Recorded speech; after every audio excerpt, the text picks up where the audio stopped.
Good morning, everyone. Welcome in, Tamara, Dink, and Tank.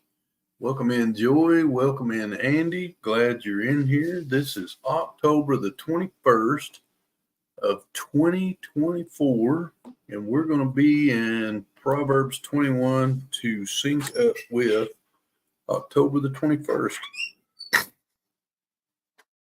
And that starts in chapter 21, verse 1. The king's heart is in the hand of the Lord. Like the rivers of water, he turns it wherever he wishes.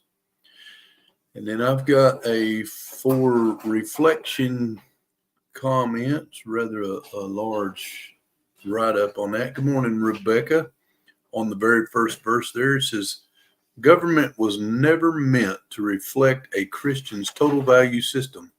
Can never do that in a pluralistic society, not a pluralistic society. Still, we can become discouraged when we see our leaders pursuing policies that are contrary to God's values. We must remember we must remember one more try on that. What we must remember is that something else is going on behind the scenes. This is the theme of Proverbs 8:15 and 16. By me, kings reign and rulers decree justice. By me, princes rule and nobles, all the judges of the earth. But 21:1. Chapter 21, verse 1 is the verse that we probably know the best. The king's heart is in the hand of the Lord. Like the rivers of water, he turns it wherever he wishes. God turns the heart of leaders like a farmer directs water down an irrigation ditch. World events and decisions made by the most powerful men and women in the world do not happen apart from God's sovereignty. He is not blind to what is going on, neither is he surprised by anything that occurs. Knowing that God is in control and his will cannot be thwarted, we can pray for our leaders with wisdom and hope, even when we don't agree with their policies. When that seems to be way too often. Hey, good morning, Scotty. Welcome in. Glad you're in here. Now, that was just on the very first verse. I promise I don't have something like that on every verse, but we'll start again with verse 1, chapter 21, verse 1. The king's heart is in the hand of the Lord, like the rivers of water. He turns it wherever he wishes. Every way of man is right in his own eyes, but the Lord weighs the hearts. Verse 3. To do righteousness and justice is more acceptable to the Lord than sacrifice. And note on verse 3 says the sacrificial system played an important role in Israel's religious life, but it was no substitute for righteous living. For sure. Verse 4, a haughty look, a proud heart, and the plowing of the wicked are sin. The plans of the diligent lead surely to plenty, but those of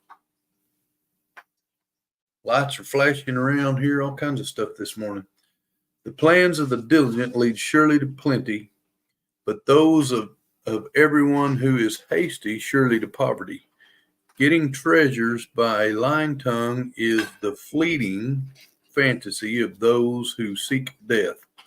The violence of the wicked will destroy them because they refuse to do justice. The way of the guilty man is perverse, but as for the pure, his work is right.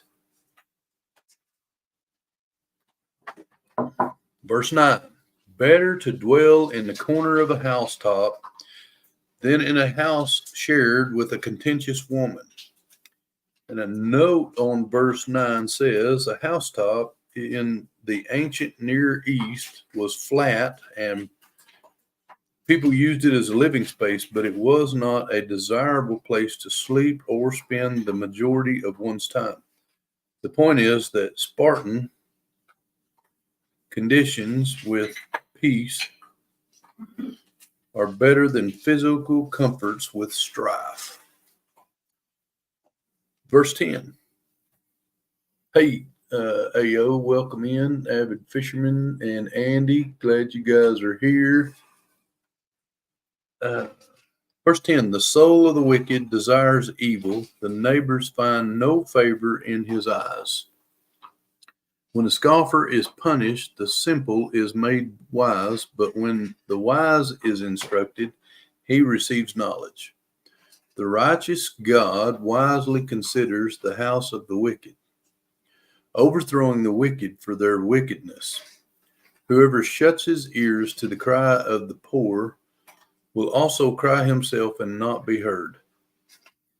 A gift in secret pacifies anger, and a bribe behind the back strong wrath. It is a joy for the just to do justice, but destruction will come to the workers of iniquity. Verse 16, a man who wanders from the way of understanding will rest in the assembly of the dead. And there's a note on verse 16 that says, understanding means discernment, seeing things as God sees them, which is a handy thing to do. Helps you make decisions for sure. Verse 17, he who loves pleasure will be a poor man. He who loves wine and oil will not be rich. Verse 18, the wicked shall be a ransom for the righteous, and the unfaithful for the upright. And then on the note for verse 18, it says, the ransom is paid to free a person from penalty, similar to posting bail to get someone out of jail. God delivers the righteous by punishing the wicked who oppresses them. Let's go back up to verse 19.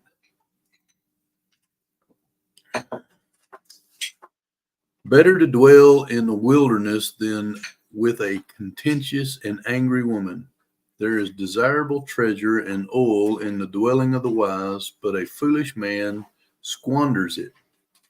He who follows righteousness and mercy finds life, righteousness and honor. A wise man scales the city of the mighty and brings down the trusted stronghold. Whoever regards his mouth and tongue keeps his soul from troubles. A proud and haughty man, scoffer is his name. He acts with arrogant pride. The desire of the lazy man kills him, for his hands refuse to labor. He covets greedily all day long, but the righteous gives and does not spare. The sacrifice of the wicked is an abomination. How much more when he brings it with wicked intent? Verse 28, a false witness shall perish, but the man who hears him will speak endlessly.